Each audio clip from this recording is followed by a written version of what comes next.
Start. Good afternoon again, ladies and gentlemen, and thank you for de nouveau, bonjour à tous. Mesdames et messieurs, merci de nous rejoindre à l'occasion de cette session. Nous avons donc parlé évidemment de formation et d'enseignement, et c'est l'IRCA de l'UNESCO, c'est-à-dire l'Institut international pour le renforcement des capacités en Afrique de l'UNESCO, et le REB, le Conseil de l'éducation du Rwanda, qui co-organise cette manifestation, ce dont nous les remercions. Mais avant de commencer, je me présente. Je suis le coordinateur senior du programme de l'équipe ici côté UNESCO. Il y a un certain nombre de règles qu'il va falloir observer, étant donné qu'il s'agit d'une réunion hybride et que nous avons convié des personnes à suivre nos débats en dehors de cette salle. Il y a des collègues qui seront également en ligne donc, et qui pourront prendre la parole, en plus de ceux qui sont là en présentiel.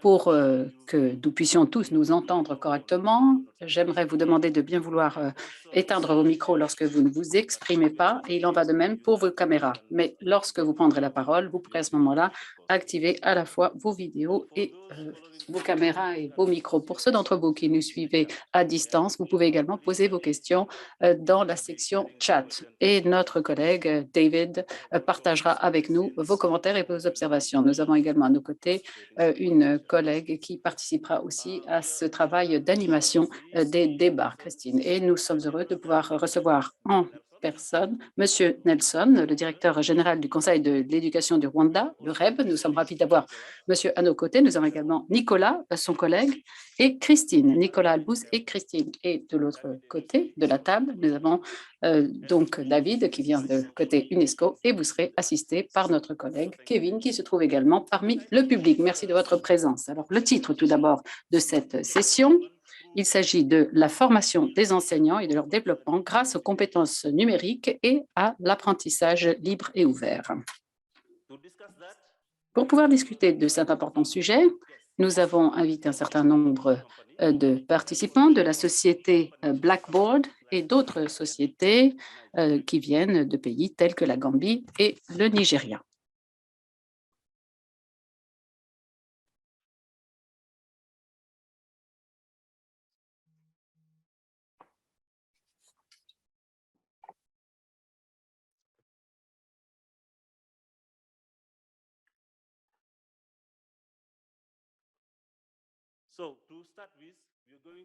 Alors, pour commencer, nous allons entendre les remarques liminaires d'introduction par le directeur de l'IRCA de l'UNESCO. Je ne sais pas s'il est déjà en ligne pour pouvoir, si elle est déjà en ligne, pardon, pour pouvoir s'adresser à nous. C'est à vous. Miko, est-ce que vous m'entendez? Absolument. On vous entend. Pouvez-vous m'entendre? On vous entend, mais on ne vous voit pas. On vous entend, mais le son est très ténu. Vous ne m'entendez pas très bien, si? Alors, vous entend. En tout cas, merci beaucoup. Merci d'avoir organisé cette session. Merci d'être là, chers participants, mesdames, messieurs. J'ai le très grand plaisir de pouvoir vous adresser ces quelques remarques d'introduction à l'occasion, donc, du 13e Forum international de dialogue politique et les réunions de gouvernance qui est organisé à la fois par l'IRCA de l'UNESCO et le Conseil de l'éducation du Rwanda. Et donc, nous sommes là pour discuter de l'innovation dans les politiques et les pratiques enseignantes. Il s'agit là donc d'un événement qui arrive à point nommé puisque nous parlons beaucoup d'enseignement à distance et de parcours éducatifs multiples et hybrides. Tout cela fait partie, bien entendu, des interventions devenues nécessaires depuis la crise de la COVID, et ce sont là des canaux qui sont essentiels pour créer des possibilités d'apprentissage pour tous.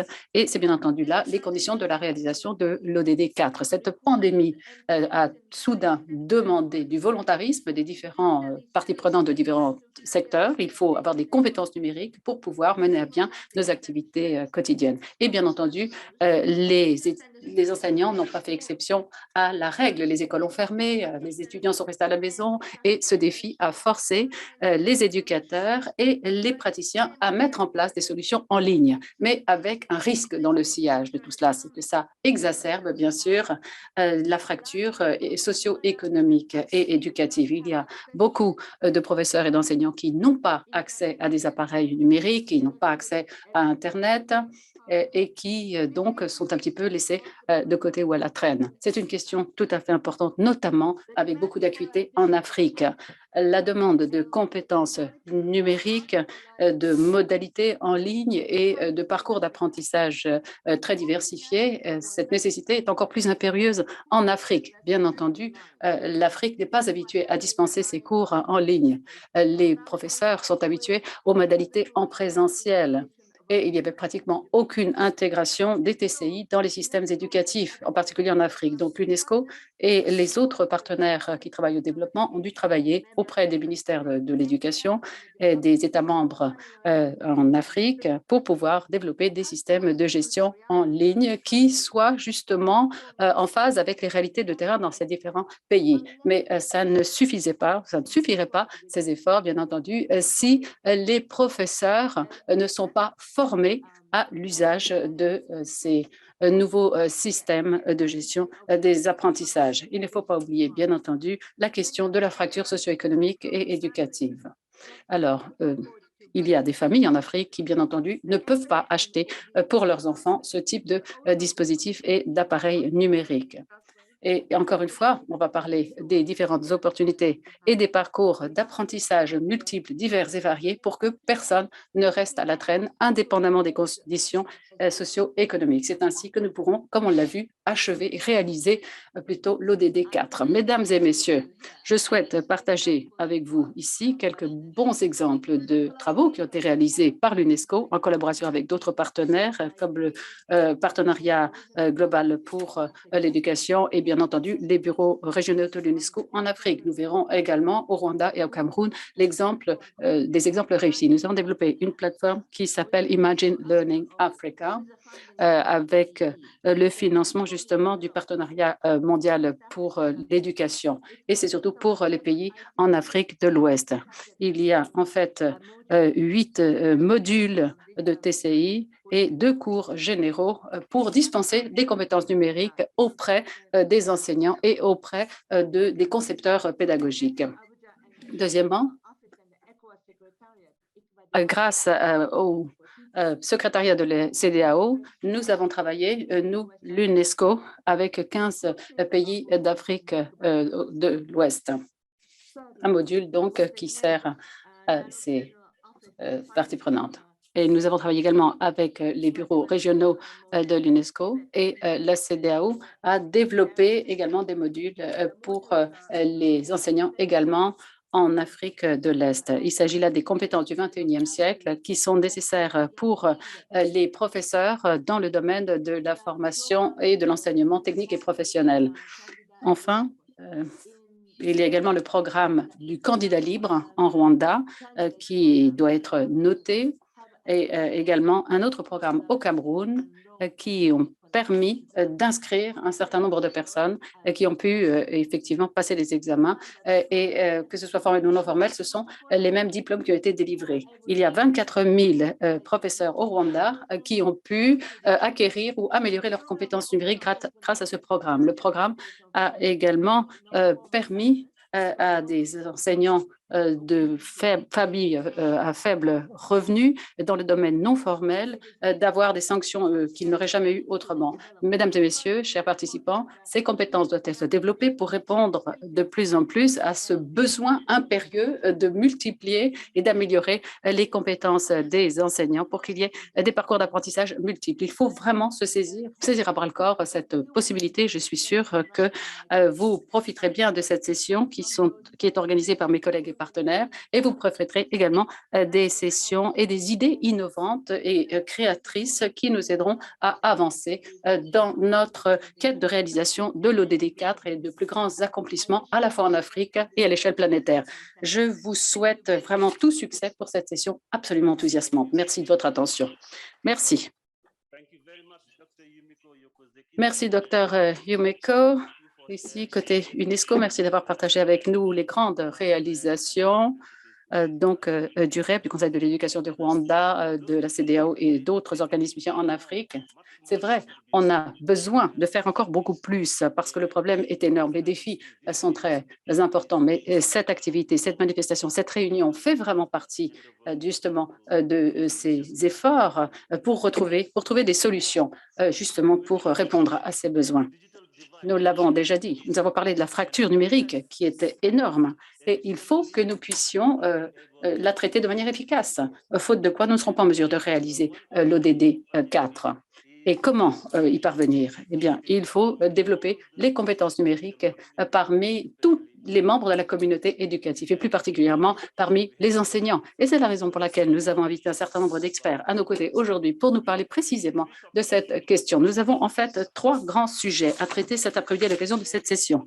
Tout d'abord, apprendre et enseigner en collaboration. Deuxièmement, tout ce qui est évaluation des développements de contenu électronique STEM et d'évaluation électronique. Et ensuite, on verra comment mettre en place une éducation de qualité équitable et inclusive. Alors, tout d'abord, quelles sont les compétences qui doivent être acquises par les professeurs au XXIe siècle pour créer effectivement des contenus numériques en format divers et pour discuter de cela, nous avons à nos côtés deux intervenants.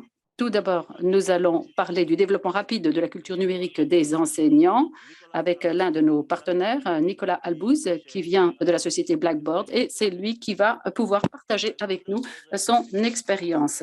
Je me demande si Nicolas est déjà en ligne. Est-ce que vous m'entendez? On vous entend. Non seulement on vous entend, mais on vous voit. Eh bien, merci beaucoup. Bonjour, chers amis, chers collègues. Je ne sais pas si vous êtes en mesure de voir mon écran et mes diapositives. J'avais des diapositives quelque part à vous montrer. J'espère que vous avez pu en prendre connaissance. Effectivement, on peut partager votre écran et on voit maintenant votre présentation. Alors, c'est parfait. Je vous en remercie. C'est parfait, comme je le disais. Donc, encore une fois, merci beaucoup, chers amis, chers collègues. Je m'appelle Nicolas Albouz et je suis le vice-président régional de la société Blackboard pour l'Afrique. Est-ce que nous pouvons passer, je vous prie, à la diapositive suivante? Alors, j'aimerais prendre quelques instants pour remercier l'Institut international de renforcement des capacités en Afrique de l'UNESCO qui a lancé cet événement, mais le remercier aussi pour le travail formidable qu'il fait sur le terrain pour améliorer la situation de l'éducation et de l'enseignement en Afrique.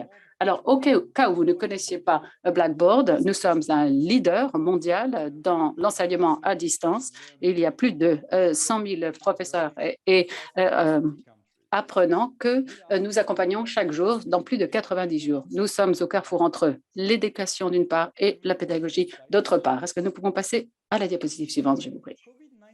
Alors, lorsque l'épidémie de COVID-19 a commencé, l'UNESCO a lancé une initiative de coalition de l'éducation, coalition mondiale de l'éducation, pour assurer une continuité d'éducation aux 1,6 milliard de personnes qui ne pouvaient plus avoir accès aux écoles. Blackboard a décidé tout naturellement de se joindre à cette coalition mondiale. Nous avons pensé à la meilleure façon d'accompagner cette urgence et de soutenir les différentes parties prenantes dans cette urgence. Et nous avons dit qu'il serait bon de mettre à disposition nos solutions de logiciels de façon ouverte et libre. Mais nous nous sommes dit que ça va prendre du temps et ce sera certainement pertinent davantage pendant la deuxième étape. Nous savions également que les professeurs étaient très innovants, très créateurs, qu'ils avaient déjà des technologies à leur côté, qu'ils pouvaient déjà les mobiliser, ces technologies. Donc, dès le début, la première étape, nous avons pensé que l'aspect le plus important, le plus crucial, c'était effectivement de faire évoluer les professeurs pour qu'ils comprennent comment aller donc de format présentiel à un format virtuel avec des solutions simples, mais néanmoins tout à fait efficaces. Donc, en format virtuel. Est-ce que nous pouvons passer maintenant à la diapositive suivante? Alors, avec l'UNESCO, également avec le soutien du GIZ, nous avons mis l'accent d'abord sur la région des Antilles, des Caraïbes, pour créer un programme de développement des enseignants qui mettait l'accent surtout sur l'enseignement numérique et l'enseignement mixte. Je vous demande de passer à la diapositive suivante. Merci. Alors, qu'est-ce qui a fait de notre programme un programme tout à fait unique en son genre? Eh bien, tout d'abord, la conception des contenus. Il fallait que le programme soit universel, pertinent, accessible, efficace, réalisable et mesurable. Nous voulions nous assurer qu'il n'y avait pas de conditions à remplir, qu'on pouvait tout simplement mobiliser les professeurs. Eh bien, il fallait par exemple utiliser le téléphone portable ou n'importe quel autre dispositif. Et il fallait aussi que ce soit complètement agnostique du point de vue de la solution et il fallait que ce soit très court. Et il y avait toujours une certification à la clé. Il est toujours bon d'avoir une certification à la clé pour motiver un petit peu les troupes. Le deuxième aspect qui était très important aussi, c'est la méthode pour dispenser ces cours, pour faire classe. Nous devions toucher aussi autant de professeurs que possible dans un laps de temps très court avec une technologie très simple et limitée. Nous ne voulions pas un format qui soit purement en ligne. Nous voulions des activités de tutorat, de mentorat, pour qu'il y ait une interaction sur le plan humain pour accompagner cet engagement, pour être sûr que nous ne perdrions aucun professeur en route. Et tout cela nous a mené également à avoir un modèle en cascade pour faciliter notre enseignement. Il fallait qu'il y ait un enseignement entre pairs pour que ceux à qui on avait appris deviennent professeurs à leur tour. Et cela a enlevé un certain nombre de barrières et d'obstacles qui sont tombés du même coup pour cet enseignement en cascade. Ensuite, à l'occasion de cette toute première initiative, nous avons été vraiment complètement étonnés par les résultats. Aujourd'hui, ce sont 12 000 professeurs qui ont participé au programme. Il y en a 70 qui sont arrivés jusqu'au bout, jusqu'au terme de ce cours et le contenu et la méthodologie ont reçu la note de 4,7 sur 5 étoiles. Cela vous donne une indication sûre du niveau de qualité et de la réceptivité de ces professeurs vis-à-vis de ce programme. C'est donc été une véritable réussite et nous allons préparer quelque chose de très similaire et cette fois, ce sera dans 5 pays africains. Nous pouvons passer maintenant peut-être à la diapositive suivante. Alors, un point qui est très important également pour nous aujourd'hui, c'est tout ce qui est traçabilité. Et nous travaillons actuellement sur une enquête après 6 mois pour essayer de valider les choses, pour voir comment cette initiative unique a changé, a fait évoluer les pratiques de la profession des enseignants. Et nous essayons de voir également comment nous pouvons accélérer le programme de développement des enseignants en travaillant directement avec certains ministères de l'éducation en Afrique sur toutes les écoles d'enseignement et de formation technique et professionnelle. Dans 10 ans, après le forum, 90% des emplois exigeront qu'on acquiert des compétences numériques. Mais comment équiper les apprenants d'aujourd'hui avec les compétences numériques à partir du moment où les enseignants eux-mêmes n'ont pas ces compétences? En mettant l'accent sur l'EFTP dans de nombreux pays en Afrique, nous avons pour but d'accélérer les pratiques numériques pour que les étudiants puissent les acquérir pour pouvoir répondre aux futures exigences de leur vie professionnelle. Après tout, l'éducation et l'emploi travaillent main dans la main. Merci beaucoup de votre attention.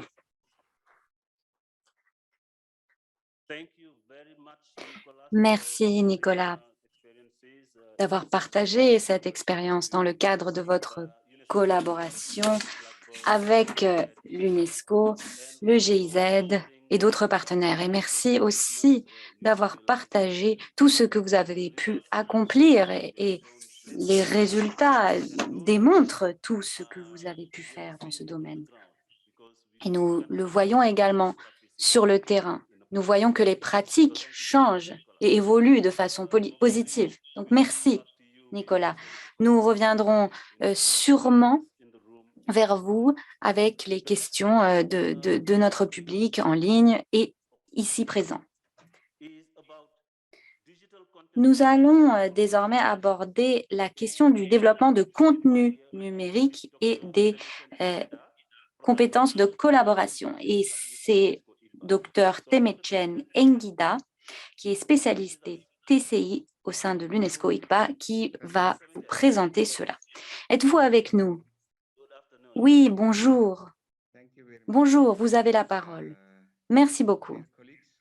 Chers collègues, chers amis, comme Saliou vient de le dire, nous allons parler de compétences numériques. et particulièrement sur le renforcement des compétences des enseignants en Afrique. Nous avons mis en place différents modules de formation pour les enseignants en Afrique et l'un de ces modules porte sur les compétences numériques. Selon l'UNESCO, les compétences numériques consistent à pouvoir utiliser les outils, les techniques de communication et les réseaux numériques.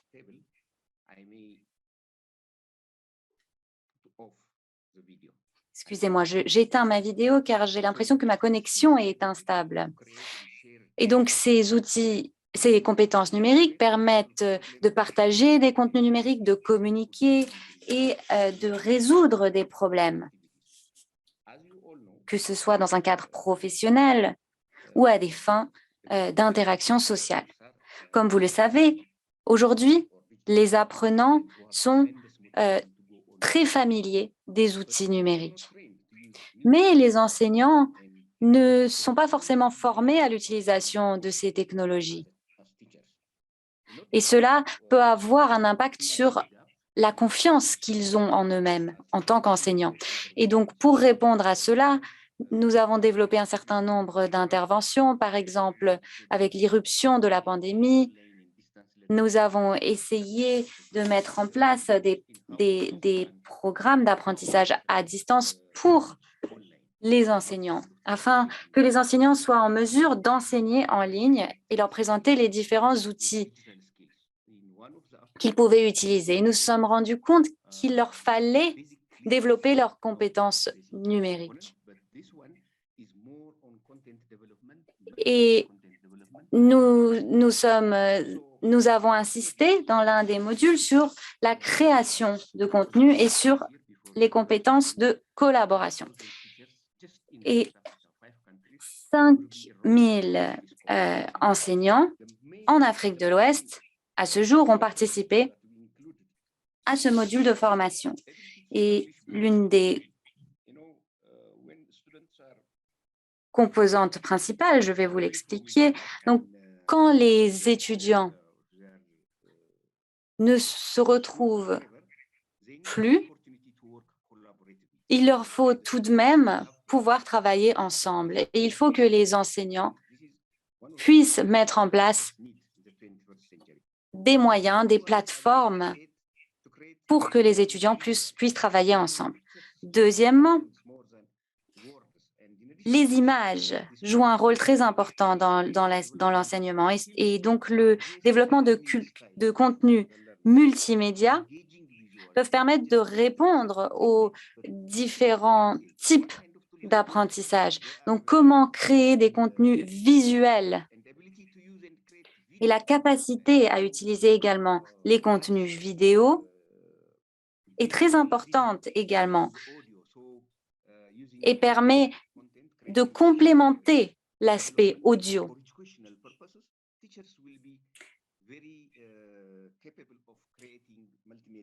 Et donc, nous permettons aux enseignants de créer des contenus multimédia, des contenus numériques via des logiciels open source.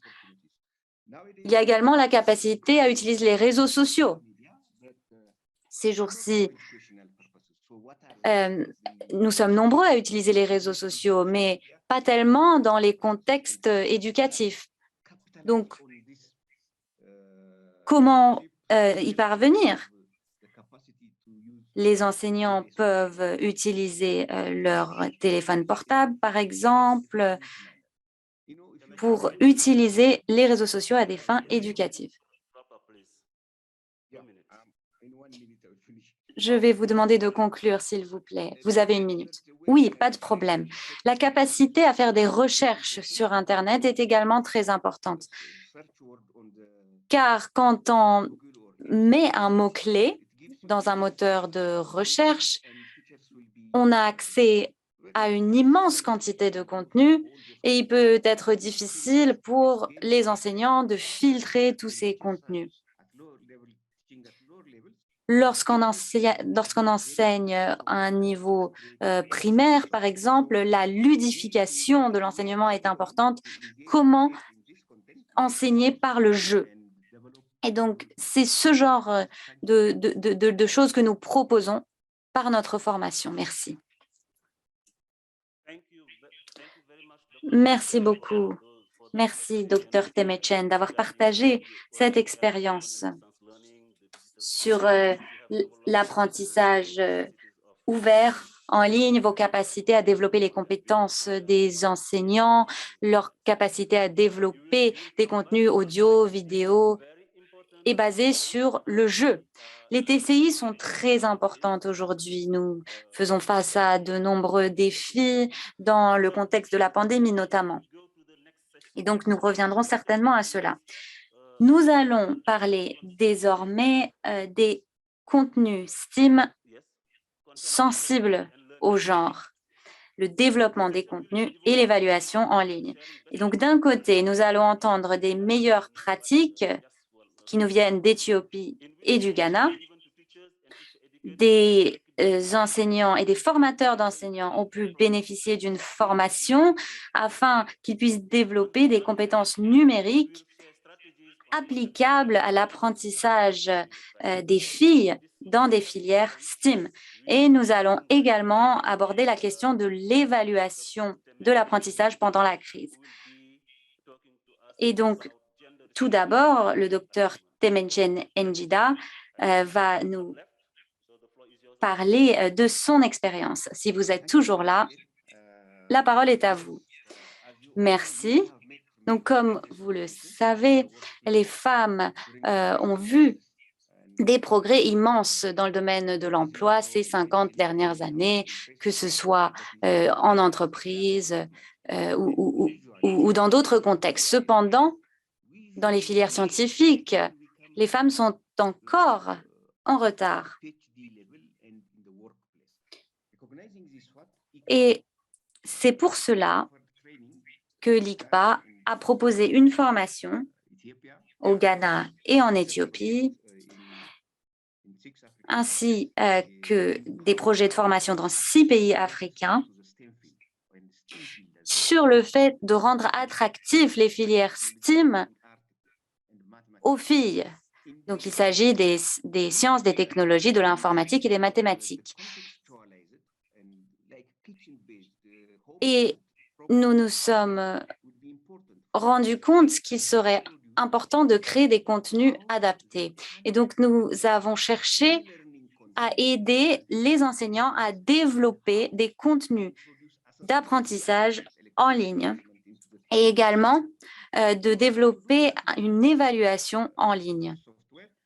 Donc, nous avons utilisé un logiciel open source. Les enseignants étaient très heureux de pouvoir y participer car ils ont pu développer leur propre contenu, leur propre méthode d'évaluation en ligne.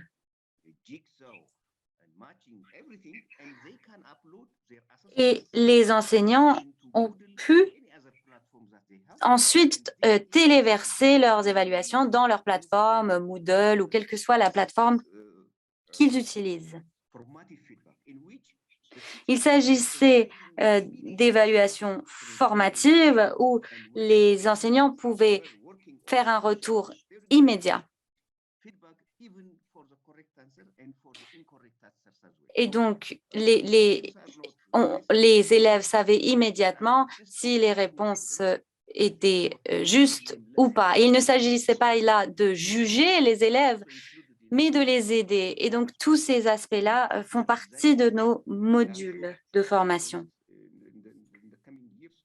Et je suis certain que dans les années à venir, nous pourrons toucher un grand nombre d'enseignants en Afrique, ce qui leur permettra de rendre les filières des STEAM plus attractives pour les filles. Merci. Merci beaucoup pour cette présentation et d'avoir partagé votre expérience quant à l'importance d'intégrer les filles dans les filières STEAM. Et je pense que c'est pertinent pour un grand nombre de pays en Afrique. Donc, pour continuer, nous avons un autre sujet et il s'agit là d'aider les enseignants à évaluer les étudiants pendant la pandémie. Donc, il y a une seule présentation, mais nous aurons deux intervenants de la Gambie. Donc, nous avons Kadiba, qui est responsable principal de la direction des sciences et des technologies du ministre de l'Éducation en Gambie. Et ensuite, Momodou Dieng, directeur de recherche, d'évaluation et de développement des programmes au ministère de l'Éducation. Vous avez la parole. Je vous laisse décider qui commence. Kadiba? Bonjour. Vous avez la parole. Vous m'entendez? Kadi?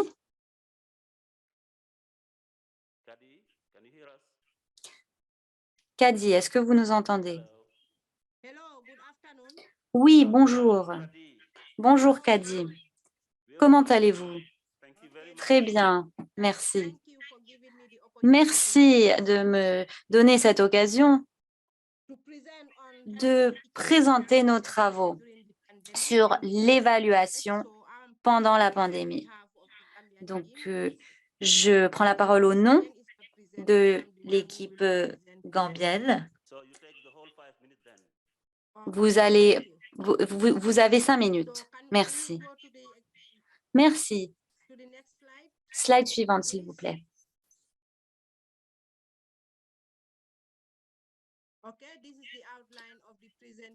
Donc, il s'agit du plan de la présentation. Je vais introduire le sujet, ce que nous avons fait pendant la pandémie, le renforcement des capacités en matière de préparation des cours et de leur exécution, le renforcement des capacités en matière d'évaluation et les défis. Slide suivante, s'il vous plaît.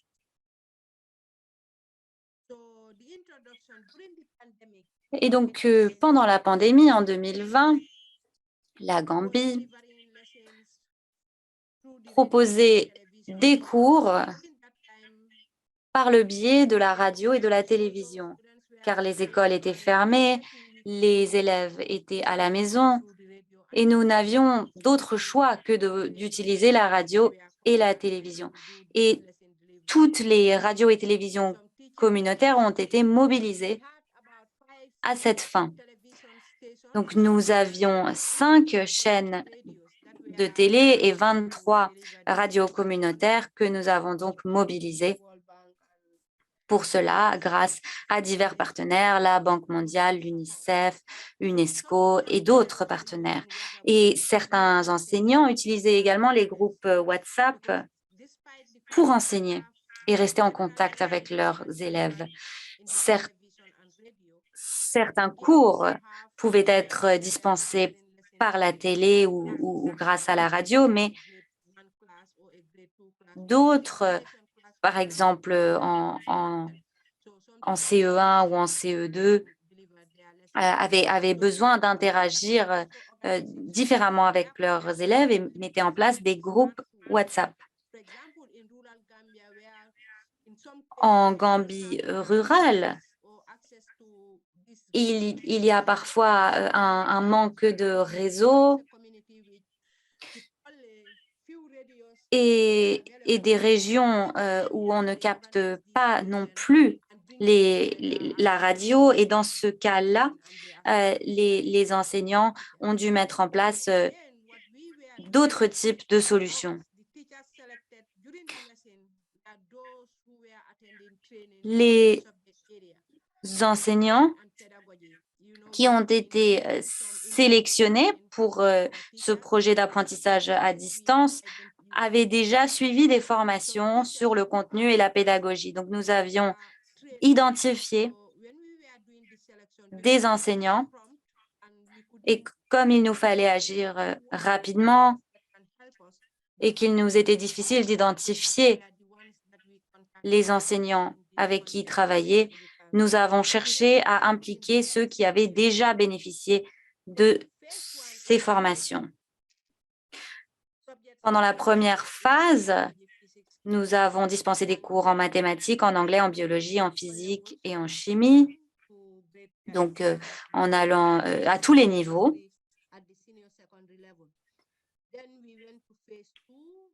À tous les niveaux pour les premières matières et au niveau secondaire pour la physique et la chimie. En phase 2, nous avons ajouté les sciences sociales, les sciences, l'histoire, la comptabilité, l'économie, l'arabe, le français.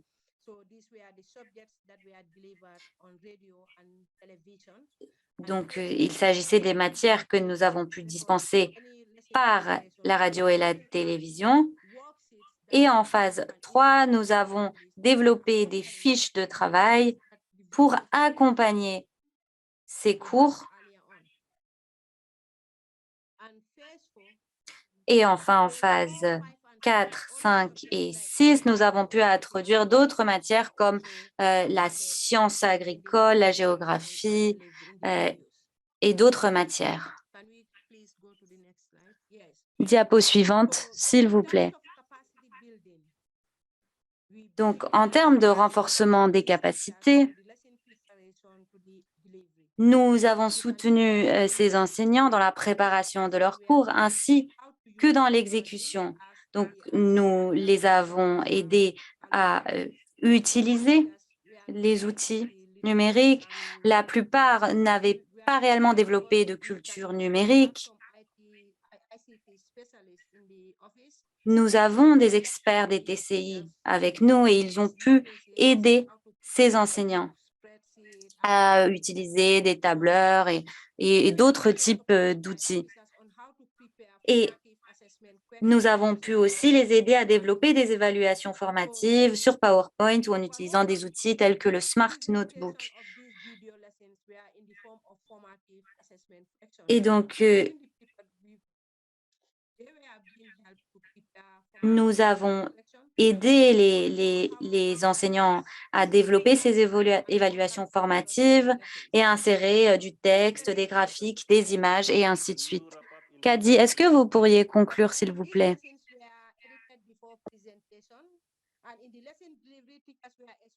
Nous avons monté ces cours avant qu'ils soient dispensés. Slide suivante, s'il vous plaît. Et donc,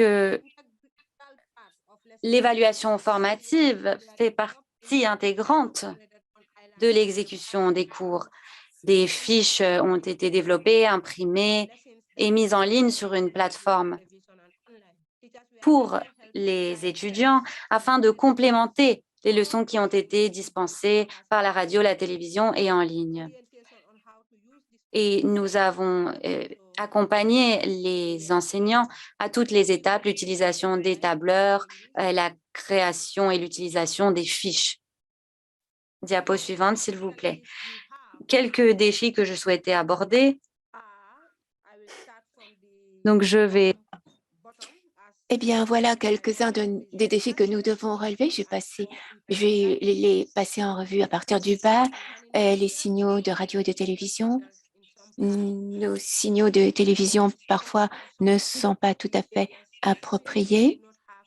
Et certaines communautés n'ont pas d'accès, n'ont aucun accès à ces signaux.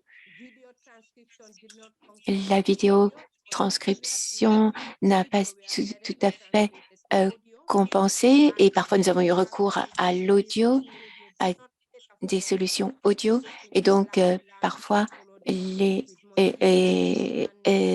qui regardaient ne pouvaient pas vraiment suivre les leçons à cause de la technologie. Et il y avait également des problèmes de services Internet et de services d'approvisionnement en électricité. En dépit de tous ces problèmes techniques, nous avons quand même pu faire un travail considérable en la matière.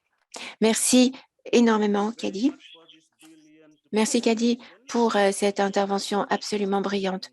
Nous voyons que les choses avancent vite et en tout cas, elles avancent dans la bonne direction en Gambie comme dans d'autres pays. Les 6 étapes que vous avez présentées montrent bien que vous faites votre possible pour utiliser les signaux télévision et radio et d'autres technologies et vous essayez de mettre à niveau les capacités et les connaissances des enseignants. Alors, la dernière partie se sera consacré à l'accélération des développements, du renforcement des capacités des enseignants sur la base de l'éducation inclusive, sur la base du succès du programme Candidat Libre qui a été mis au point par le REB. Et beaucoup des milliers d'enseignants ont été en mesure de mettre à niveau leurs connaissances et d'arriver à un haut niveau de l'éducation universitaire. Il s'agit d'accélérer maintenant le développement de leurs capacités et de mettre au point des contextes qui permettent aux décideurs de leur fournir des parcours d'apprentissage adaptés. C'est une politique qui est poursuivie au Nigeria et qui permettra d'atteindre les objectifs de développement durable 4, les ODD 4. Alors, pour en parler, nous avons 3 orateurs. D'une part, M. Léon Mongezi, gestionnaire du REB et directeur du renforcement des capacités des enseignants. Il va nous parler du programme Candidat Libre, de son contexte et de ses résultats. Il est ici et il va prendre la parole. Il va partager avec nous certaines de ses expériences. Vous avez la parole, Léon. Léon Mungezi. Bonjour à tous les enseignants qui participent à cette session en tant que directeur ou gestionnaire du REB. Alors, je voudrais vous parler du programme de l'expérience Candidat Libre. Il s'agit de permettre aux candidats de passer des examens en candidat libre dans les mêmes conditions et avec les mêmes diplômes à la clé que les étudiants classiques. C'est un programme qui a été lancé en 1998. On a mis en place une notation anonyme des étudiants et c'est un programme qui s'autofinance grâce au service des examens. Ce sont les étudiants eux-mêmes qui payent leurs frais de scolarité. Comme les étudiants classiques. Une partie de ces frais d'ailleurs sont payés par ces étudiants classiques. Ces programmes est géré par différentes institutions et depuis 1998 jusqu'à 2011, c'était le Conseil d'examen du Rwanda qui s'en est occupé. À partir de 2011 et ceci jusqu'en 2020, c'est le Conseil d'éducation d'enseignement du Rwanda qui s'en est occupé et maintenant, désormais, ce sont les autorités de l'inspection scolaire et des examens scolaires. Alors, cela a été mentionné dans l'introduction à cette session. Et comme on vous l'a dit, il s'agit d'un programme qui a permis à environ 25 000 enseignants de mettre à niveau leurs compétences et leurs qualifications. Ce que nous pouvons dire pour l'instant sur ce programme, c'est la chose suivante. Ce programme a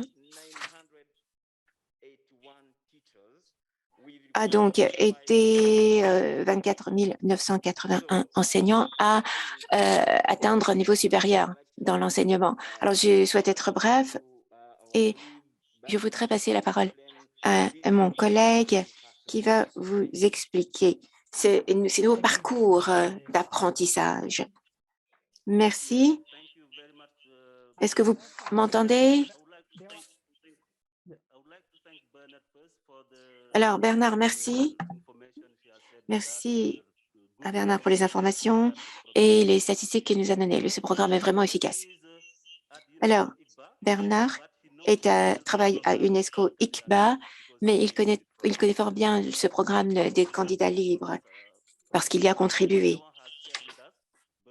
Donc, il a ajouté quelques remarques à ce que vous avez déjà dit. Léon, Bernard, vous avez la parole. Merci. Eh bien, je vais me présenter et je voudrais que les personnes qui travaillent sur cette présentation s'avancent. Beaucoup de choses ont été dites par Léon. Est-ce que vous pouvez nous montrer les diapos? Je m'appelle Bernard et comme on l'a dit, et je travaille à l'UNESCO ICBA, IICBA. Et je vais vous parler des programmes en cours. Alors, en ce qui concerne cette diapo, vous voyez que le programme est très ciblé. Vous voyez là l'avantage compétitif que l'Afrique est le continent le plus jeune dans le monde. Du point de vue de notre comité, c'est un avantage compétitif. Mais si l'on parle de l'enseignement en Afrique, où on voit qu'il n'y a que 20% d'enfants qui ont accès à la maternelle. Pour l'éducation primaire, l'enseignement primaire, 79%, et l'enseignement secondaire, 50%. Et en ce qui concerne l'universitaire, c'est en dessous de 10%, selon la Banque mondiale en 2019. Mais c'est en Afrique que l'on a le plus de potentiel qui est caché et qui est perdu à cause de cette situation de l'enseignement. Donc, cet avantage concurrentiel est quelque peu entravé par ces problèmes. Donc, les diapos suivantes, je passe assez vite là et je m'arrête sur celle-ci. Diapo précédente, oui. Alors, lorsque ces programmes ont été lancés, les examens nationaux sont ouverts donc aux candidats libres comme aux étudiants classiques. Et il y a eu de nouveaux parcours d'apprentissage qui ont émergé.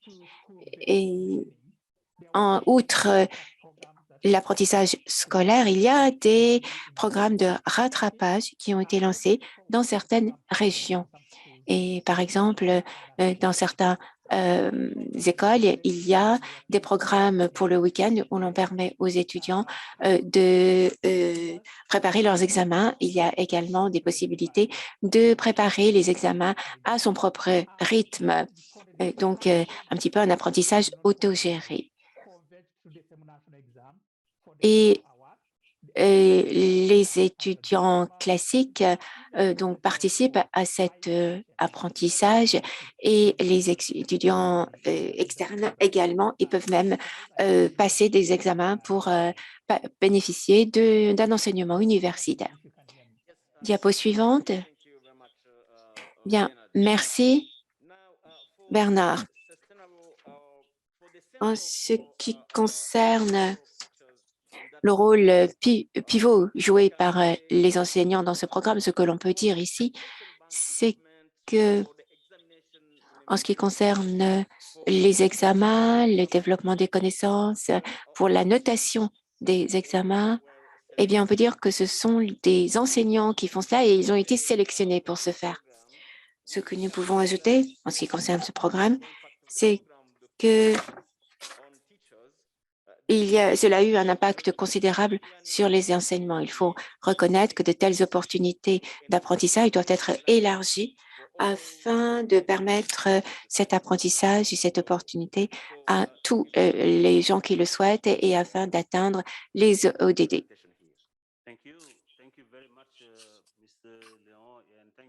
Merci Léon, merci Bernard.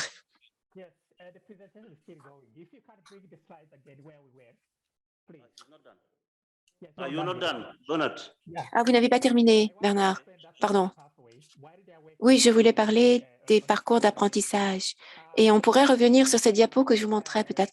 Je voudrais mettre en lumière un point spécifique.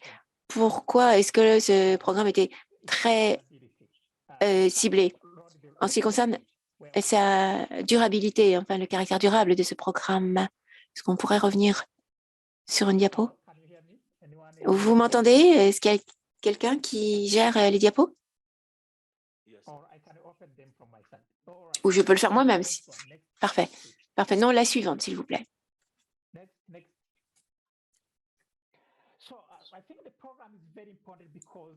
Alors, ce programme est très ciblé, en effet, parce que cela est en lien avec certains principes économiques. Dans des statistiques, 90% des jeunes, 50% des jeunes n'ont pas accès à l'éducation supérieure, universitaire, à cause d'un manque de ressources économiques. Vous voyez le lien avec notre situation économique. Il y a des ressources limitées qui encourageraient ces jeunes à bénéficier de cet enseignement. Et vous voyez pourquoi 50% ne peuvent pas avoir accès à cette éducation supérieure et 90% n'ont pas accès à la maternelle. Donc, ce sont des choix économiques qui doivent être faits et ce sont des choix en matière de ressources et d'infrastructures, et ceci au détriment de 90% des jeunes dans nos pays qui ne peuvent pas avoir accès à un enseignement supérieur. Et également, il y a des coûts d'opportunité qui doivent être payés. Et si l'on doit faire le choix entre différentes options, cela entraîne des coûts d'opportunité. Et l'avantage doit être plus important que le coût d'opportunité. Diapo suivante. Alors, regardez un petit peu quels sont ces choix qui ont été faits, et ceci au détriment de notre population. Et le problème, c'est que nous devons prendre en compte ce qu'on appelle les actifs corporels, les ressources financières, le capital, les technologies d'apprentissage, par exemple les manuels d'apprentissage, les ordinateurs. Nos ressources sont très limitées. Et par ailleurs, ces ressources sont facilement épuisables, et puis il faut faire des choix entre les différentes ressources puisque nos finances ne sont pas inépuisables, d'où exclusion économique sociale qui est la conséquence de cette pénurie de ressources. Nous avons également les actifs incorporels.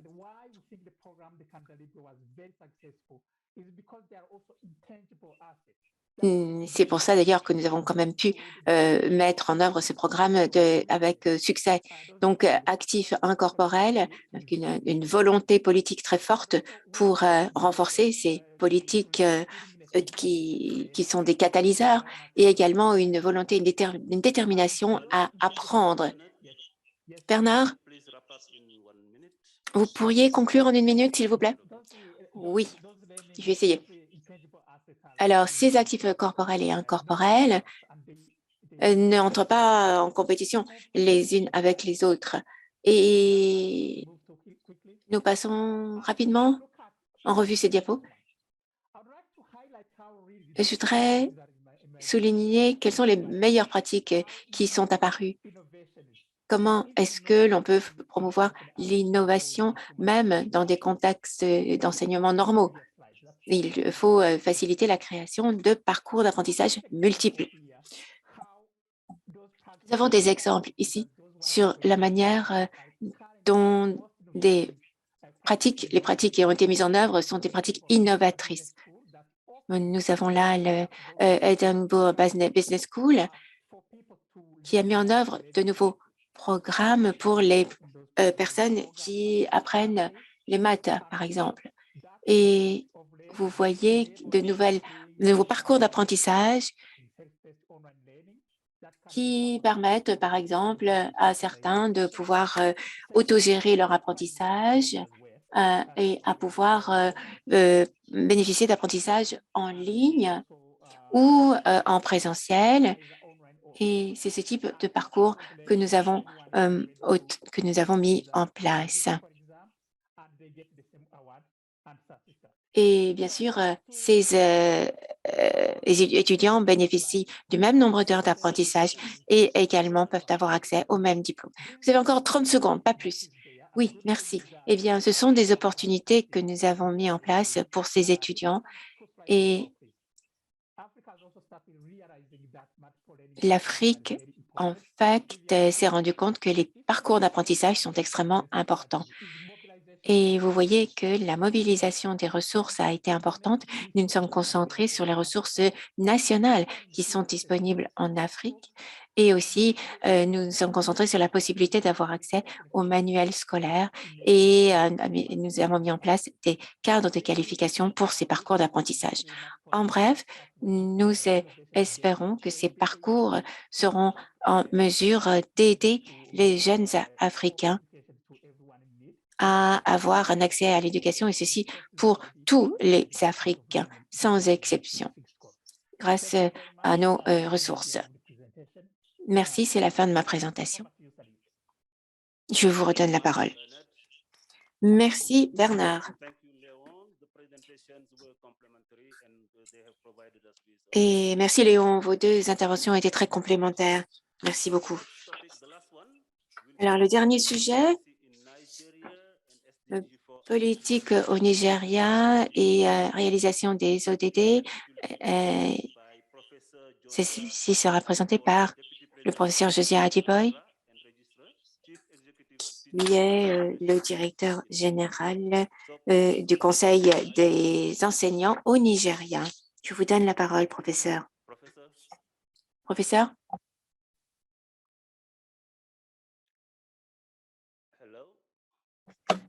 Vous nous entendez? Le professeur est-il avec nous? Il ne semble pas être en ligne pour l'instant. Nous pouvons peut-être directement passer aux questions et aux commentaires. Il n'est pas en ligne apparemment, c'est ce qu'on me signale. Il nous rejoindra peut-être un petit peu plus tard, vers la fin de la session. Mais en tout cas, pour l'instant, il n'est pas là, donc je donne la parole à David, qui va donc faire la session de questions et réponses et animer un peu le débat. Merci beaucoup. Nous avons deux questions qui nous viennent de nos participants en ligne. Mais je crois que tout d'abord, nous allons essayer de voir s'il y a quelqu'un dans cette salle qui a des questions, des personnes ici en présentiel à destination de nos différents orateurs et intervenants. Avez-vous des questions dans la salle? En utilisant un micro, je vous prie.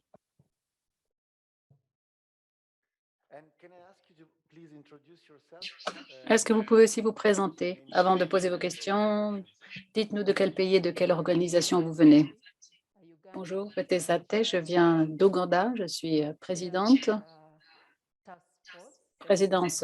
d'une task force qui met en place l'Institut d'éducation de l'Ouganda. Je travaille également à l'université. J'ai deux questions à vous poser. Tout d'abord, vous avez parlé d'apprendre à son propre rythme, du parcours d'apprentissage à son propre rythme. C'est intéressant, mais l'apprentissage à son propre rythme ouvre une sorte de dilemme, malgré tout. C'est difficile de trouver un équilibre entre son propre rythme et la nécessité de certains apprentissages. Deuxièmement, l'apprentissage à la radio.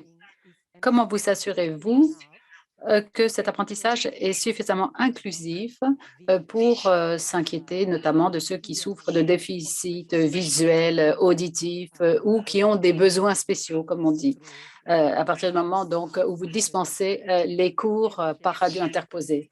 C'est ce qui a été présenté notamment pour la Gambie. Est-ce que vous pouvez partager avec nous votre expérience à ce propos? Merci beaucoup. Est-ce qu'il y a d'autres questions? Tout d'abord, dans la salle, nous allons peut-être prendre encore 2 ou 3 questions avant que de passer aux réponses et nous demanderons donc aux intervenants d'y répondre et ensuite nous passerons aux questions qui étaient posées en ligne. Merci beaucoup. Noël Barananem.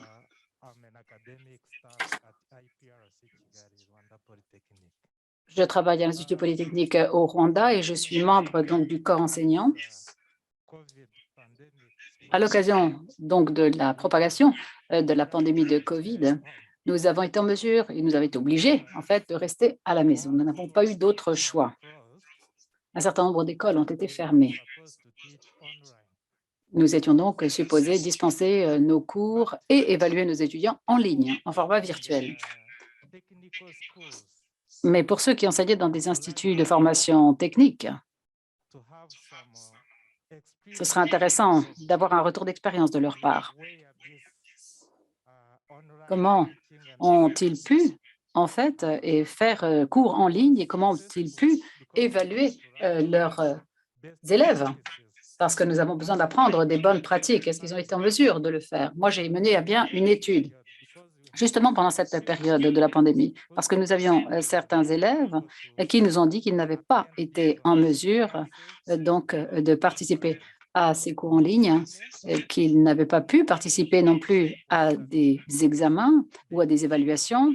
Et leur retour, c'est que c'était difficile pour eux d'avoir accès à Internet Ils n'ont pas pu avoir non plus à disposition des appareils qui leur permettraient d'avoir accès à Internet lorsqu'il y avait une connexion, et donc ils n'ont pas pu avoir accès aux différentes communications ou facilités ou possibilités de communication qui étaient utilisées à l'époque pour faire classe.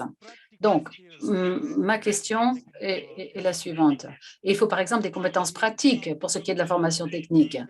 Et comment ces compétences sont-elles transférables aux étudiants et aux apprenants? Parce que si nous enseignons, par exemple, les techniques de construction, est-ce qu'effectivement, on peut apprendre en ligne à construire une maison?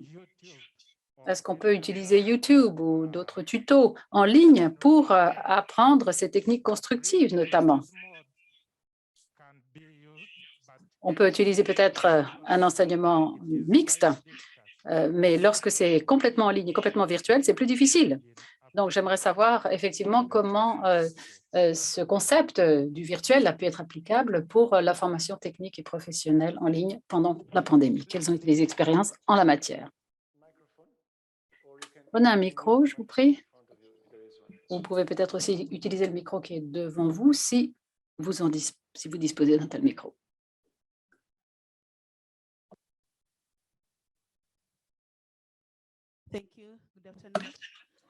Merci, Madame Casarga. Je suis fondatrice d'une école et c'est en milieu rural, un milieu un peu éloigné de la ville. Voilà ma question. Pendant cette pandémie dont nous avons parlé, se sont posés un certain nombre de défis et de problèmes en matière d'éducation. Et il y a certaines personnes qui se sont sans doute penchées sur la façon dont apprenaient les élèves à l'époque. Et avez-vous pensé aux élèves qui étaient marginalisés parce qu'ils étaient très loin, ils étaient géographiquement très loin et ils n'avaient donc pas d'accès à certains dispositifs? Alors, certains pouvaient utiliser peut-être des téléphones portables, mais tous n'en étaient pas équipés. Donc, il faut bien entendu que l'éducation puisse toucher tous les enfants et tous les apprenants, où qu'ils soient. Donc, ce serait intéressant de savoir comment, effectivement, on peut dispenser cours à ces personnes qui sont géographiquement éloignées et comment on peut également évaluer leurs compétences. Très bien, je crois qu'on peut passer maintenant directement aux réponses à ces questions. Est-ce que quelqu'un souhaite traiter de cette toute dernière question sur les personnes éloignées géographiquement? Quelqu'un qui se trouve peut-être ici, dans cette salle, pourrait répondre? Docteur Christine pourrait peut-être d'abord répondre sur cette dernière question et ensuite, si vous en êtes d'accord, nous pourrons passer aux autres orateurs qui nous ont rejoints en ligne. Merci David, merci Darren de cette question ces questions tout à fait pertinentes.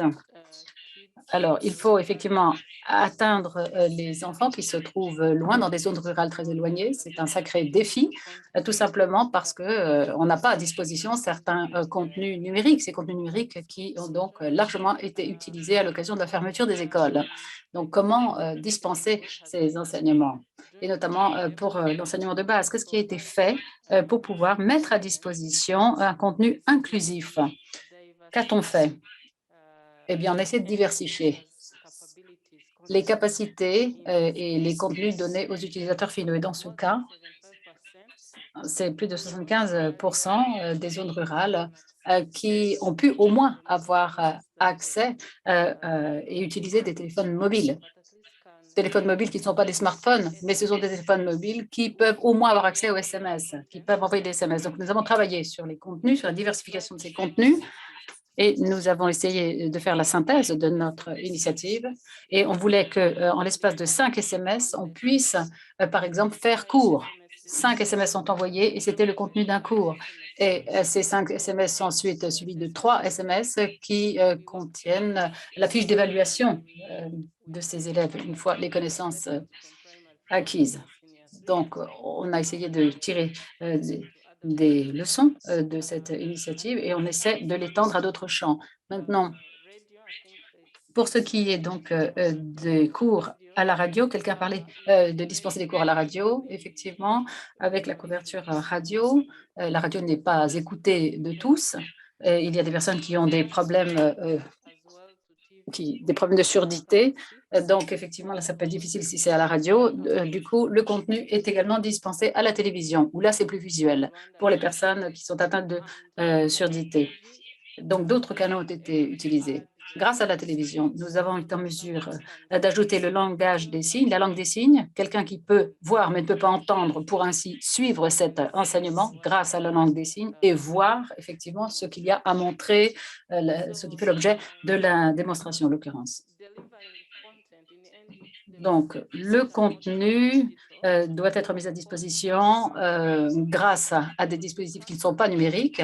Et ça, c'est assez difficile, bien sûr, parce qu'on ne peut pas donner tous les contenus visuels à ce moment-là, si on n'a pas ces appareils. Mais en tout cas, c'est l'essentiel du cours, de la leçon, qui peut quand même être mis à disposition grâce à ce système de SMS groupé. Donc, les pouvoirs publics se sont emparés de la question pour que ce ne soit pas les parents qui soient obligés de payer la facture du téléphone et de l'envoi de ces SMS qui peuvent revenir assez cher. Étant donné que j'ai la parole, il y a une personne qui a posé une question à propos donc de l'enseignement professionnel et technique en ligne, qui était assez difficile, a-t-il dit. Alors, il y a des infrastructures de base d'Internet, les ordinateurs, etc. Mais je crois que le contenu peut également être mis à disposition pour la construction de maisons, par exemple. Il y a la réalité virtuelle qui peut être utilisée. Et donc, ça vous plonge dans un environnement. Et donc, même le FTP peut être enseigné de cette façon, ce qui fait que quand vous allez ensuite sur le terrain, vous allez pouvoir pratiquer ou mettre en pratique ce que vous aurez appris à l'occasion donc de ce cours virtuel ou en ligne, de réalité virtuelle. Merci beaucoup, Dr. Christine. C'est important d'assurer l'inclusivité, une éducation inclusive, même lorsque nous essayons de toucher certaines des personnes les plus marginalisées ou les plus éloignées. Il faut prendre en compte les caractéristiques d'un public très large. C'est très important, je crois, de penser à cette dimension d'inclusion. Je vous remercie aussi parce que vous avez pris l'initiative de répondre aux autres questions en ce qui concerne le FTP.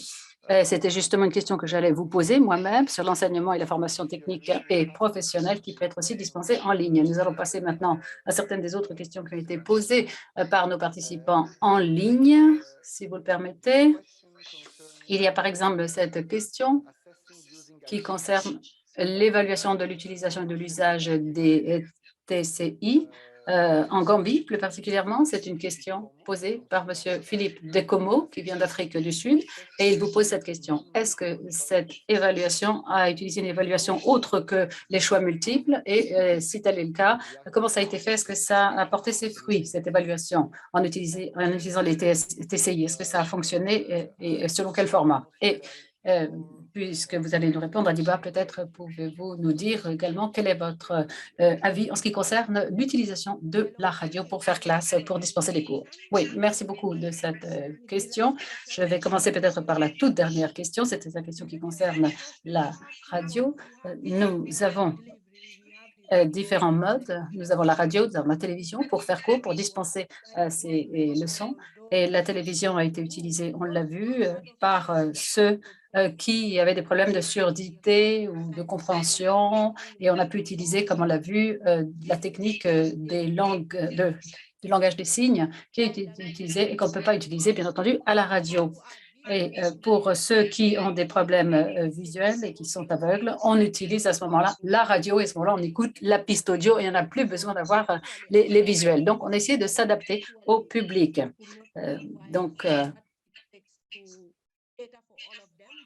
On n'a pas pu mettre à disposition toutes les données à tout le monde, mais nous avons essayé d'utiliser la langue des signes et des spécialistes de la langue des signes qui ont pu effectivement poster des vidéos, traduire ces vidéos aux côtés donc, de ces vidéos officielles qui ont été présentées. Donc, on a utilisé ce recours à la langue des signes.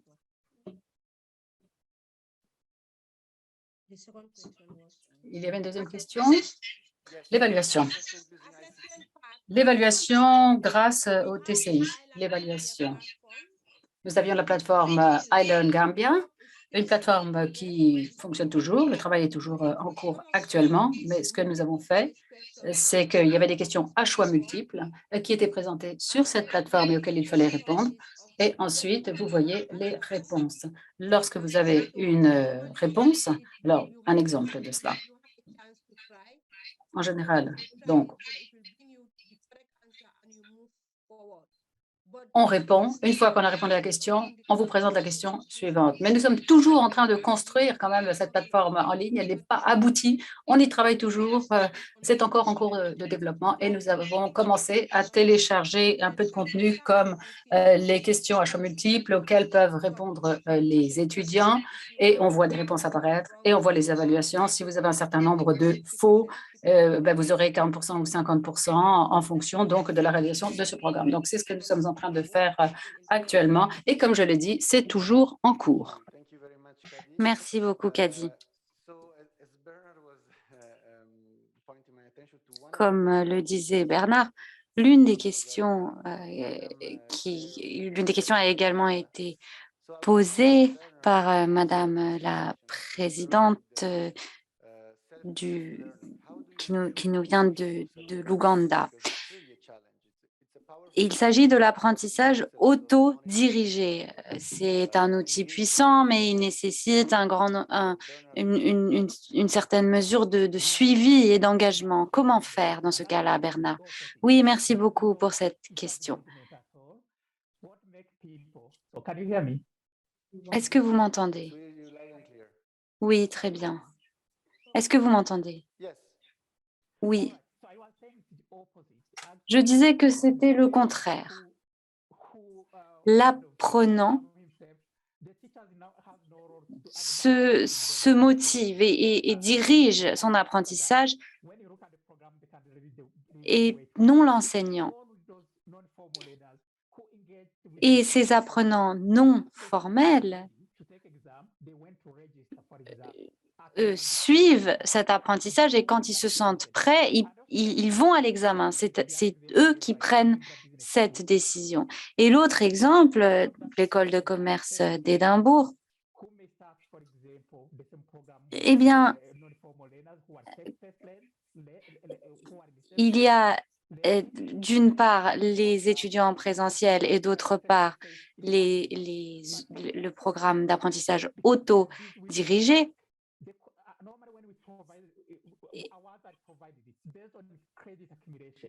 Et donc, le programme est fondé sur une accumulation de crédits. En un an, on peut obtenir 60 crédits, alors qu'un étudiant à plein temps peut obtenir 180 crédits. Et donc, à plein temps, on peut finir en un an, mais en autodirection, cela peut prendre 3 ans, car on travaille en même temps potentiellement. Donc, c'est une question d'accumulation des crédits. Donc, il faut s'inscrire, passer l'examen, et là, on obtient les crédits et ensuite le diplôme, que ce soit un master ou un autre type de diplôme. J'espère avoir répondu. Oui, merci beaucoup, Bernard. J'ai 2 questions pour Nicolas de Blackboard. Premièrement, une question de Marc Nissam qui nous vient du partenariat éducatif de Cambridge, qui demande si des travaux sont en cours sur un cadre agnostique pour les enseignants qui peut ensuite être adapté à des contextes spécifiques, car il y a de nombreuses activités en cours dans ce domaine. Et on a l'impression que les cadres existants sont développés un peu à part. Et nous avons une autre question qui nous vient d'Afrique du Sud sur la participation des enseignants au tableau en ligne. Et est-ce qu'ils utilisent leur propre connexion Internet pour accéder à ce type de plateforme? Nicolas, est-ce que vous m'entendez? Oui. Alors, nous avons ce programme en cours en Afrique du Sud, mais avec certaines universités, ce n'est pas une initiative à l'échelle nationale avec l'UNESCO. C'est un projet que nous comptons mener, mais aujourd'hui, ce n'est pas encore le cas. Pour répondre à la deuxième question, Blackboard permet l'accès à toute la technologie de plateforme d'apprentissage en ligne et hors ligne, car nous comprenons que dans de nombreuses régions, il y a des problèmes de connectivité et donc nous proposons également des outils hors ligne. Cependant, nous ne fournissons pas le contenu, le contenu et les outils. Les outils ne sont pas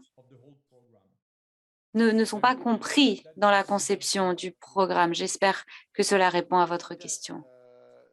Oui, merci beaucoup.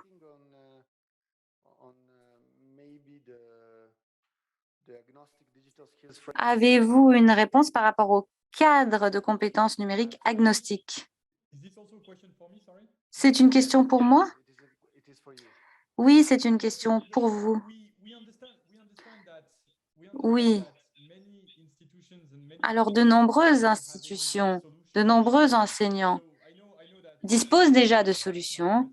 Je sais qu'il y a une grande variété de solutions disponibles. Vous avez parlé de la radio, de la télévision, Zoom.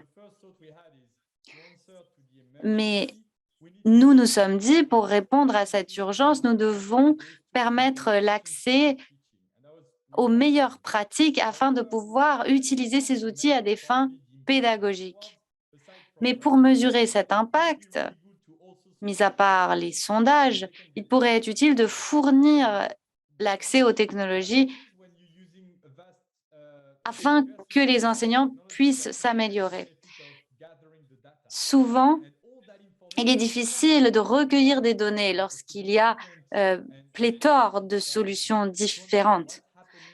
Et pourtant, c'est absolument essentiel de recueillir ces données pour comprendre le comportement de l'élève et d'autres types d'informations. Et donc, nous sommes en train de développer ce programme afin de pouvoir recueillir ces données, mesurer les changements à un niveau vraiment très granulaire. Merci beaucoup. Merci, Nicolas.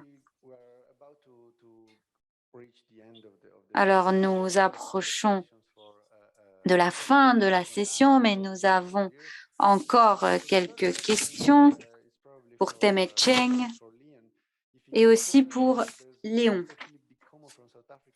Alors, Monsieur Philippe Dikomo d'Afrique du Sud demande comment les enseignants ont pu apprendre à enseigner via WhatsApp, la radio, la télévision et ainsi de suite, car c'est assez inhabituel pour les enseignants. Alors, pourriez-vous partager l'expérience du Rwanda dans ce domaine, s'il vous plaît? Merci beaucoup pour cette question. Les formations pour les enseignants sur la culture numérique que nous avons développée ont été liées à notre politique d'un ordinateur par enseignant. Et nous voulions que les enseignants soient familiarisés avec ces appareils. Et donc, c'est particulièrement intéressant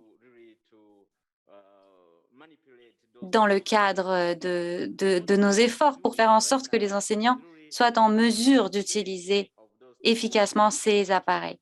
Et nous nous concentrons sur l'accès à ces appareils. C'est ce que j'aurais à dire. Merci beaucoup. Il y a une autre question de Michel Corby qui demande s'il y a eu des recherches sur l'amélioration de la culture numérique parmi les enseignants. Alors, je ne sais pas s'il y a des recherches précises ou je ne pourrais pas en citer, mais en tout cas, les enseignants qui ont des compétences numériques sont particulièrement motivés.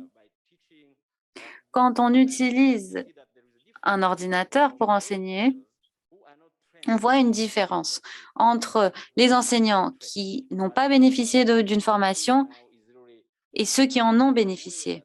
Et donc, nous sommes conscients du fait qu'il faut que tout enseignant ait accès à ces outils, à ces formations.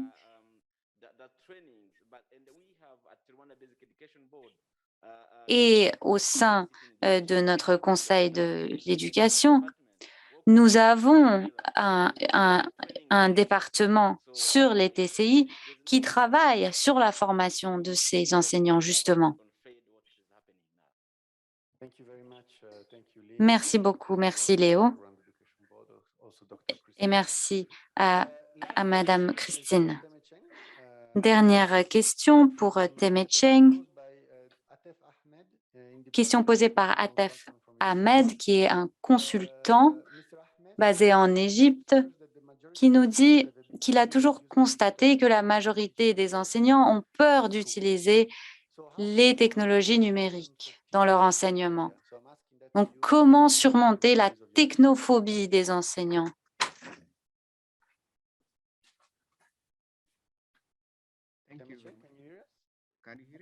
Est-ce que vous m'entendez? Oui. Merci. Oui, j'aurais aussi des éléments de réponse aux autres questions. Oui, c'est vrai que la question de la peur, notamment pour les enseignants plus expérimentés, existe. Mais dans le même temps, il y a aussi la peur de perdre son emploi si on ne se convertit pas rapidement à l'utilisation de ces outils, si les enseignants se retrouvent chez eux et les élèves aussi. Et donc, cela permet aux enseignants de pouvoir continuer leur travail. Et c'est pour cela que c'est devenu une obligation, car les méthodes habituelles ne conviendraient pas à ce nouveau contexte. Et s'agissant du cadre de culture numérique, nous parlons plutôt de compétences en TCI. Et nous avons constaté que de nombreux pays, le Rwanda, l'Ouganda et d'autres pays ont utilisé ce cadre. Les enseignants ont utilisé les technologies, le contenu et la pédagogie pour améliorer leurs compétences. Et s'agissant des filières techniques, dans 5 pays d'Afrique de l'Est, nous avons développé des modules pour les enseignants des filières techniques. Et donc, dans ces nombreux pays, au Kenya, Madagascar et d'autres pays encore, cela a porté ses fruits. Donc, nous avons ces expériences, mais la question de l'efficacité est importante. Et s'agissant du cadre de compétences dans les TCI, nous avons aussi mené des études. Merci beaucoup. Malheureusement, nous avons peu de temps et je propose que les participants continuent à nous envoyer leurs questions. Nous les transmettrons. Et peut-être après la session, pour ceux qui sont ici en présentiel, nous pourrons continuer nos échanges.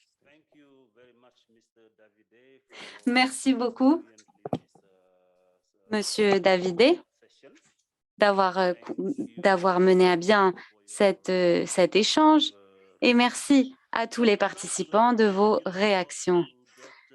Et je vais maintenant donner la parole au docteur Nelson, le directeur général du REB. Vous avez la parole, monsieur le directeur.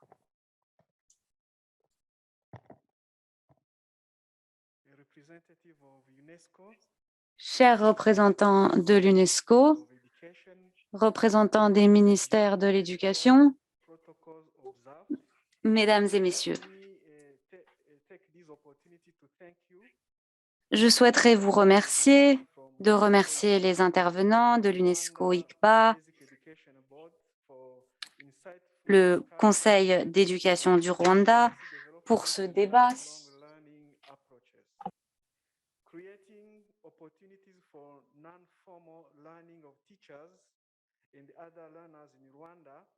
Started in 1998 when the Ministry of Education opened national examinations to non-formal learners via the program De Candidats Libres, a decision that enabled about 25,000 teachers to upgrade their qualifications, many of the tertiary education level. Those teachers have been teaching at primary, secondary, tertiary levels of education, or have contributed to education development in Rwanda in different ways. Despite this considerable impact of the program, the Candidats Libres, on teachers, there is a need to acknowledge that such learning opportunities need to be expanded to enable lifelong learning for all, as stipulated by Sustainable Development Goal 4. We are now in a much better position to create learning opportunities for everyone. While in early years of the program, the Candidats Libres, non-formal learners borrowed notes from colleagues in preparation for national exams without being sure that the notes align with the national curriculum. Il faut nous assurer que les notes soient... Et maintenant, au Rwanda, des programmes secondaires ont été lancés ainsi que des manuels scolaires sur des plateformes d'apprentissage numérique. Ceci permet aux candidats non classiques d'avoir bien plus facilement accès aux manuels scolaires.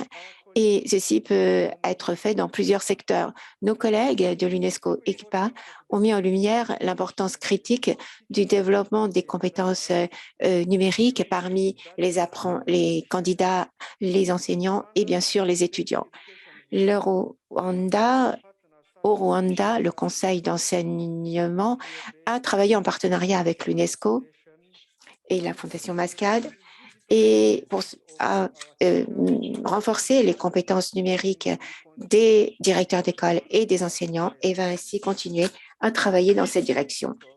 Il s'agit là d'un point critique afin de préparer les crises, afin de renforcer notre état de préparation aux crises comme la crise sanitaire du Covid et peut-être afin de nous préparer à d'autres crises futures que nous ne pouvons pas prévoir, bien sûr.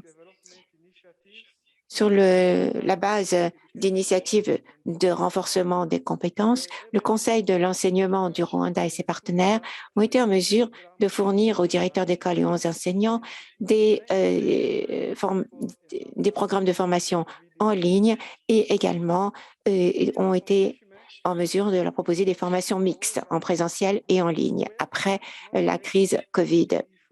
Il ne faut pas bien sûr oublier le problème de la fracture numérique qui prévaut en Afrique, y compris dans un pays comme le Rwanda. Je crois qu'il faut se pencher sur ce problème de la fracture numérique qui risque d'accentuer les inégalités et d'entraver notre programme d'éducation pour tous. Le programme de candidats libres nous montre bien que même pour les étudiants qui n'ont pas accès aux formations numériques, leur vie peut être transformée lorsque l'on ouvre cet accès. C'est pourquoi il faut accorder une attention toute particulière à l'innovation, à la fois dans l'enseignement, dans les parcours d'enseignement en ligne et en présentiel, afin de permettre à tous les étudiants, à tous les élèves, quelles que soient ses origines et ses origines sociales, d'avoir l'occasion d'apprendre. Je pense que cela nous permettra de libérer tous les talents potentiels. Le Conseil d'enseignement primaire du Rwanda va continuer à ouvrir l'accès aux compétences numériques pour tous et permettre à tous d'avoir accès à l'enseignement en ligne. Et il s'agit de créer de la valeur pour les enseignants. Jusqu'à présent, au Rwanda, nous avons lancé un programme d'achat d'ordinateurs pour les enseignants et ce programme a déjà été lancé cette année. Nous avons recruté plus de 20 000 enseignants dont la plupart ont bénéficié de programmes de formation. Ce programme a été une occasion unique de réfléchir à la manière dont nous pouvons accélérer le développement des capacités par le truchement de parcours d'enseignement divers et par le truchement de la formation à distance. Nous encourageons nos partenaires à nous rejoindre dans ces innovations, dans nos efforts d'innovation. Je pense qu'en coopérant, nous pouvons ainsi formuler des stratégies et des politiques qui nous permettront de mettre au point les meilleures pratiques possibles et également renforcer les compétences des enseignants et ainsi nous permettre d'atteindre les ODD 4. Alors, je voudrais conclure en lançant un appel à nos partenaires. Merci de continuer à nous aider à renforcer les compétences des enseignants en leur apprenant les compétences du 21e siècle. Je vous souhaite tout le succès possible pour toutes les autres sessions de ce forum et je vous remercie. Merci, Dr. Nelson, le directeur général de Radford, pour ces conclusions extrêmement intéressantes et nous remercions tous les participants pour leurs interventions et leurs questions. Avant de terminer, une petite annonce. Les discussions, comme David l'a dit, vont se poursuivre sur la terrasse ou en ligne. Nous allons avoir une pause café et nous revenons dans cette pièce dans exactement une demi-heure. Alors, merci beaucoup.